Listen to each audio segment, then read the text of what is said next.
السلام علیکم۔ آج بات کرتے ہیں ڈاکٹر مارنگ بلوچ کی۔ ڈاکٹر مارنگ بلوچ ہے کون؟ ایک خاتون تربت سے اسلام آباد پہنچ کر اور وہاں پولیس نے ان پر تشدد بھی کیا، پھر بھی وہ برداشت کی وہاں پہ، اور پولیس کی تشدد برداشت کی، اب بھی وہ اسلام آباد میں ہے۔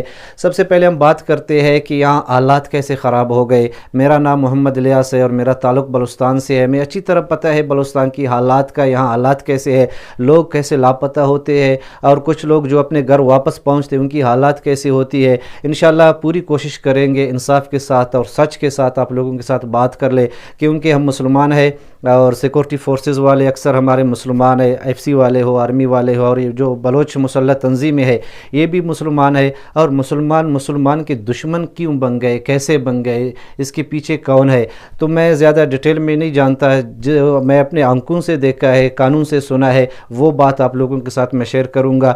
جہاں تک مجھے یاد آ رہا ہے تو جب نواب اکبر خان بگٹی کو مارا گیا مشرف کی دور میں، تو اس دن خضدار شہر میں خضدار شہر کا رہنے والا ہوں، خضدار شہر میں سرکاری عمارتوں کو نقصان پہنچایا گیا۔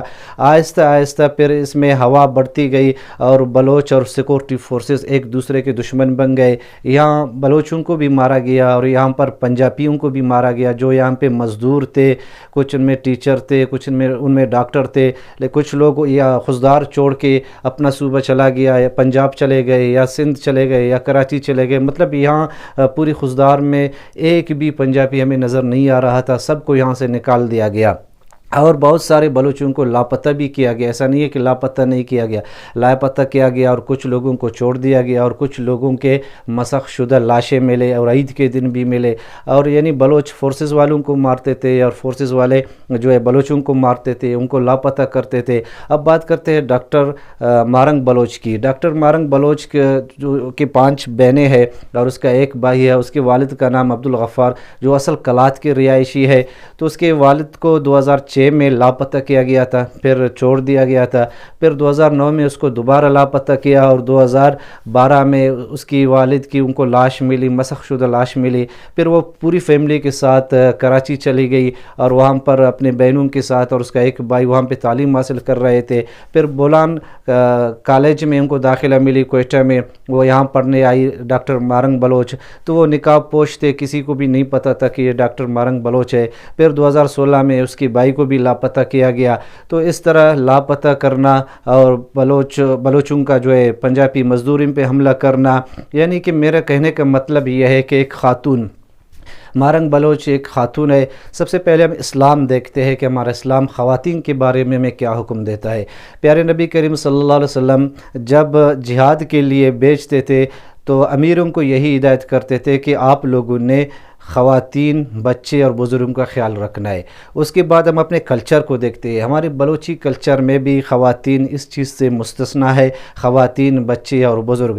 میں یہ نہیں کہتا کہ یہ بلوچ صحیح ہے یا جو سیکورٹی فورسز والے یہ صحیح ہے، دونوں غلط ہے، دونوں مسلمان ہیں، مل بیٹھ کے اپنے مسئلے حل کر لے۔ اور جو کفر ہے، ان کے درمیان نفرتیں پیدا کر رہے، ان کو لڑا رہے ایک دوسرے کے ساتھ، یہ نہیں ہونا چاہیے تھا۔ لیکن آج بات کرتے ہیں مارنگ بلوچ کی۔ مارنگ بلوچ ایک خاتون، اور ان کے جو ساتھی ہے وہ بھی خاتون، تو ہمیں خیال رکھنا چاہیے تھا کہ یہ خاتون ہے، ان کو ہم نے عزت دینا تھا۔ یہ ہمارے مہمان تھے، اسلام آباد میں مہمان تھے، اور مہمان کی عزت کرنی چاہیے تھی۔ اور پوری دنیا میں آج پاکستان کے اوپر لوگ ہنس رہے ہیں، پاکستان کا مذاق اڑا رہے۔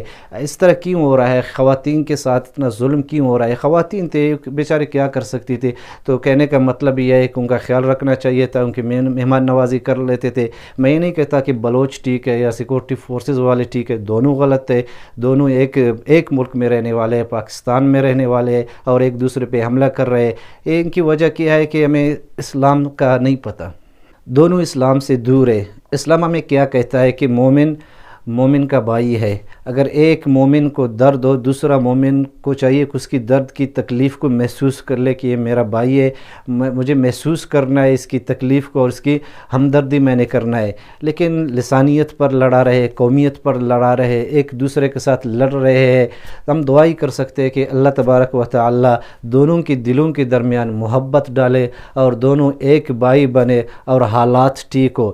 کیونکہ جب ابراہیم خلیل اللہ بیت اللہ کی تعمیر کر رہے تھے، ابراہیم خلیل اللہ کے پیغمبر ہے، حالانکہ وہاں اس وقت کوئی انسان نہیں تھا، نہ جنگ نہ فساد نہ انسان، کچھ بھی نہیں تھا۔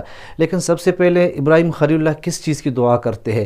وَإِذْ قَالَ إِبْرَاهِيمُ رَبِّ اجْعَلْ هَٰذَا الْبَلَدَ آمِنًا۔ سب سے پہلے ابراہیم خلیل اللہ امن کی اللہ سے دعا مانگتا ہے، اللہ اس شہر کو امن کا گہوارہ بنا دے۔